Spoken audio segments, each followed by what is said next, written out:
बिहार की राजधानी पटना के ज्ञान भवन में 2 दिवसीय क्रेता विक्रेता सम्मेलन का आयोजन किया गया है। आपको बता दें कि इसमें केंद्रीय मंत्री चिराग पासवान भी मौजूद रहे और बिहार के उप मुख्यमंत्री विजय सिन्हा भी मौजूद रहे। वहीं उद्योग मंत्री जो है नीतीश मिश्रा भी मौजूद रहे। इस सम्मेलन का मुख्य उद्देश्य है कि बिहार में ऑर्गेनिक कृषि को बढ़ावा दिया जाए। इसके साथ ही जो इम्पोर्ट एक्सपोर्ट है वो फॉरेन देशों में भी ज़्यादा से ज़्यादा कराया जाए।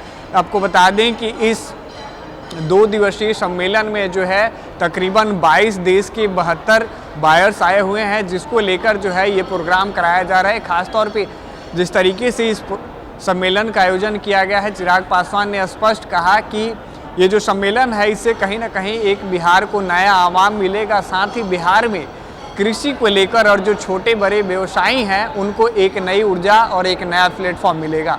आगे क्या कुछ कहते हैं चिराग पासवान, जरा सुनिए। कार्यक्रम का एक विशेष महत्व है, खास तौर पर मेरे प्रदेश बिहार के लिए। बिहार कृषि प्रधान प्रदेश, ये हम लोग लंबे समय से सुनते आए हैं। ये भी हम लोग जानते हैं कि हमारे प्रदेश की एक बड़ी आबादी कृषि के साथ जुड़ी हुई है, किसानी के साथ जुड़ी हुई है। फार्मर्स यहाँ पर अपनी जीविका का स्रोत कृषि को ही बनाते हैं। ऐसे में ज़रूरी है कि इस व्यवस्था को और ज़्यादा मजबूत किया जा सके। मैं सबसे पहले धन्यवाद दूंगा मेरे प्रधानमंत्री आदरणीय नरेंद्र मोदी जी का कि उन्होंने मुझे एक ऐसे महत्वपूर्ण विभाग की जिम्मेदारी दी। जब मैं मंत्री नहीं भी था तब भी जब मैं बिहार के विकास की चर्चा करता था और अपने विजन के माध्यम से बिहार फर्स्ट बिहारी फर्स्ट के माध्यम से जब मैं एक विकसित बिहार की कल्पना को प्रदेश के सामने रखता था, उस वक्त भी मैंने निरंतरता में जिक्र किया कि किस तरीके से प्रसंस्करण, फूड प्रोसेसिंग एक अहम भूमिका निभाएगा आने वाले दिनों में, जब हम बिहार को एक विकसित राज्य की श्रेणी में गिनेंगे। यहाँ की एक बड़ी आबादी कृषि के साथ जुड़ी हुई है, पर जरूरी है कि उनके उस उत्पादन को हम राष्ट्रीय अंतर्राष्ट्रीय बाजारों तक लेकर जा सकें। वो व्यवस्था हम लोग तैयार करके दे पाएं ताकि वो लोग जो किसानी के साथ जुड़े हुए हैं और ऐसे यंग एंटरप्रेन्योर्स जो इस क्षेत्र में अपना भविष्य देखते हैं, उनको वो व्यवस्था हम लोग तैयार करके दे सकें ताकि आने वाले दिनों में वो अपने उत्पादन का लाभ राष्ट्रीय अंतर्राष्ट्रीय बाजारों के माध्यम से वो ले सके। आज की तारीख में हकीकत है कि देश में ही नहीं दुनिया में प्रोसेसिंग सेक्टर की अनंत संभावनाएं हैं।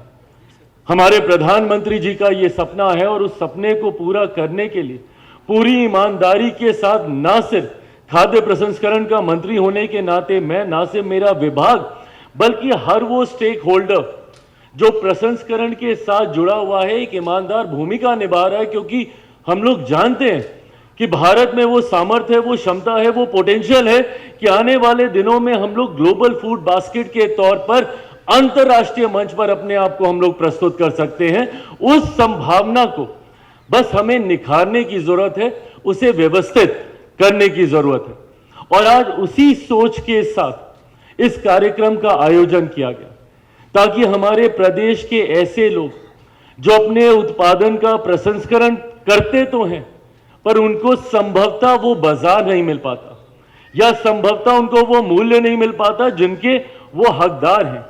ऐसे में कैसे डोमेस्टिक बायर्स के साथ, कैसे इंटरनेशनल बायर्स के साथ उन्हें कनेक्ट कराया जा सके, इस सोच के साथ इस 2 दिवसीय कार्यक्रम का आयोजन किया गया।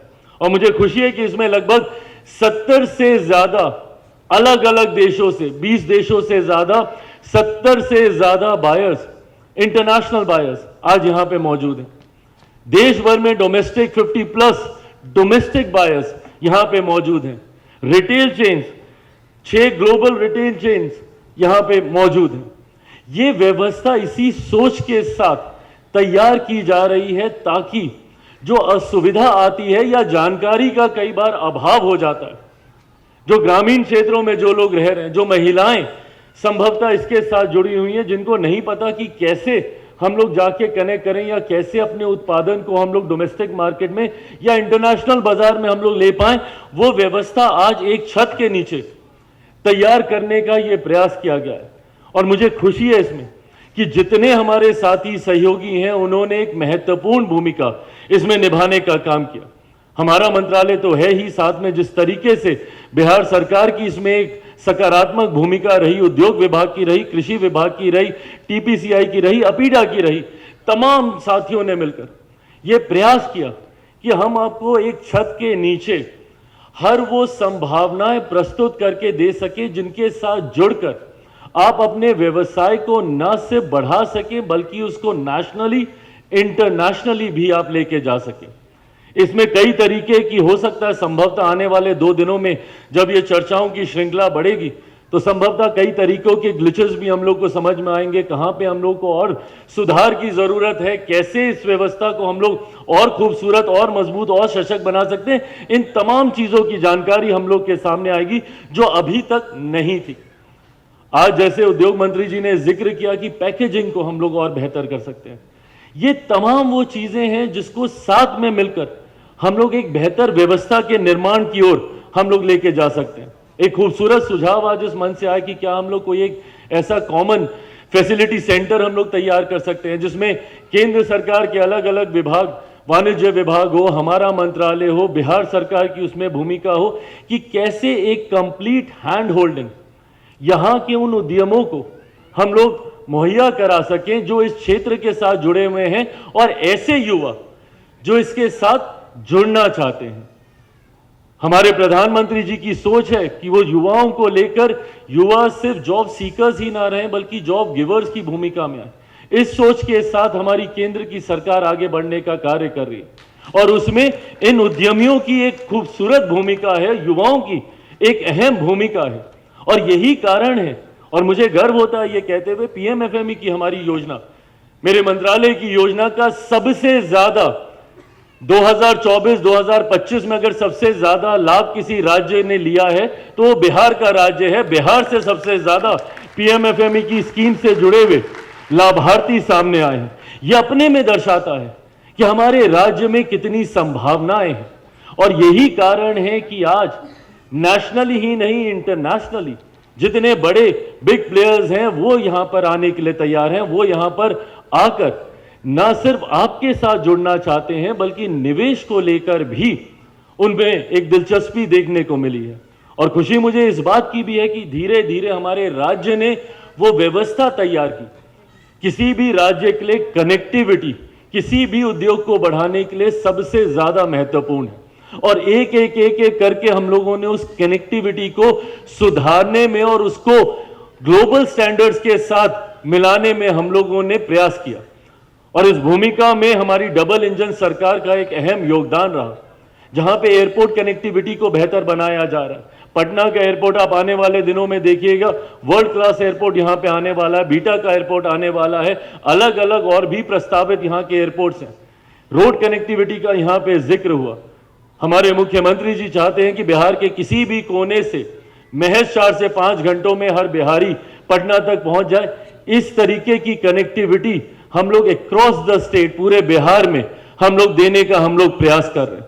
तो जैसे ये कनेक्टिविटी बढ़ेगी, ना सिर्फ राजकीय स्तर पर, ना सिर्फ स्टेट के लेवल पर, बल्कि नेशनल एंड इंटरनेशनल लेवल पे भी जिस तरीके से हम लोगों ने एयरपोर्ट का जिक्र किया, ड्राई पोर्ट का अभी यहाँ पे जिक्र हुआ, किस तरीके से राष्ट्रीय राजमार्ग के माध्यम से हम लोग इंटरनेशनल पोर्ट्स तक की भी कनेक्टिविटी अपने राज्य की हम लोग बढ़ाने का प्रयास कर रहे हैं। ये तमाम कार्य इसी दिशा में हो रहे हैं कि कैसे हम लोग अपना निर्यात यहां से बढ़ा सकें, कैसे हम लोग इंपोर्ट एक्सपोर्ट को हम लोग इस व्यवस्था को और ज्यादा मजबूती दे सकें, ताकि हमारे जो साथी इसके साथ जुड़े हुए हैं, जिसमें ग्रामीण क्षेत्र के संभवतः शायद बहुत बड़ा उनका वो उद्योग नहीं होगा, शायद वो माइक्रो इंडस्ट्री से वो जुड़े होंगे, बट उनको कैसे हम लोग वो व्यवस्था तैयार करके दे सकें ताकि वो अपने आप को राष्ट्रीय अंतर्राष्ट्रीय बाजारों के साथ बहुत ही सहजता सरलता के साथ जोड़ सकें। उस दिशा में हर स्तर पर जहां पे भी कार्य करने की जरूरत है, हमारे प्रधानमंत्री आदरणीय नरेंद्र मोदी जी के नेतृत्व में, हमारे मुख्यमंत्री आदरणीय नीतीश कुमार जी के नेतृत्व में ये डबल इंजन की सरकार हर उस फैसले को ले रही है। और ये अपने में दर्शाता है कि कितना जरूरी है किसी भी राज्य के विकास के लिए ऐसी डबल इंजन की सरकार का होना हमारे प्रदेश की यह विडंबना भी रही है। अगर हम लोग को इस बात का दुख होता है कि क्यों बनिस्बत बाकी राज्य के हमारा राज्य उस तरीके से विकास नहीं कर पाया, या जब हम लोग विकसित राज्यों की श्रेणी में देखते हैं तो हम लोग को अगर इस बात का दुख होता है कि अगर बाकी के राज्य आगे निकल गए हम लोग क्यों नहीं, क्योंकि एक लंबा समय रहा जहां पे बिहार में विरोधाभास की सरकारें रहीं। जब बिहार में एनडीए की सरकार तो केंद्र में यूपीए की सरकार, जब केंद्र में एनडीए की सरकार तो बिहार में महागठबंधन की सरकार। 27 साल का ऑन स्ट्रेच एक लंबा दौर रहा है जब सिर्फ विरोधाभास की सरकारें यहां पे रही हैं। पर आज एक लंबे समय के बाद हमारे राज्य को डबल इंजन की सरकार मिली और उसका सबसे खूबसूरत उदाहरण आज का कार्यक्रम है। किस तरीके से केंद्र सरकार, राज्य सरकार, केंद्र सरकार के तमाम अधिकारी, राज्य सरकार के तमाम अधिकारी आज एक साथ एक मंच पर बैठकर इस बात की चिंता हम लोग कर रहे हैं कि कैसे और बेहतर व्यवस्था का निर्माण किया जा सके जिससे हमारे माइक्रो एंटरप्राइजेस, ऐसे उद्यमी जो कि ग्रामीण क्षेत्रों से जुड़े हुए हैं, उनको अपने बिजनेस को बढ़ाने में सफलता मिले, सहजता मिले, उस दिशा में आज मिल। तो आपने देखा कि 2 दिवसीय जो है पटना के ज्ञान भवन में क्रेता विक्रेता सम्मेलन का आयोजन किया गया है, जिसको लेकर बिहार के केंद्रीय खाद्य प्रसंस्करण मंत्री चिराग पासवान भी पहुंचे थे और चिराग पासवान ने कई बड़ी बातें कही। उन्होंने स्पष्ट कहा कि मोदी जी का जो सपना था उस सपने पे लगातार जो है केंद्र सरकार और बिहार सरकार दोनों संयोग से है जो हाथ में हाथ मिलाकर काम कर रही है। कैमरे पे सहयोग कर रहे समर कुमार डे के साथ सितेश सिंह की रिपोर्ट पटना से।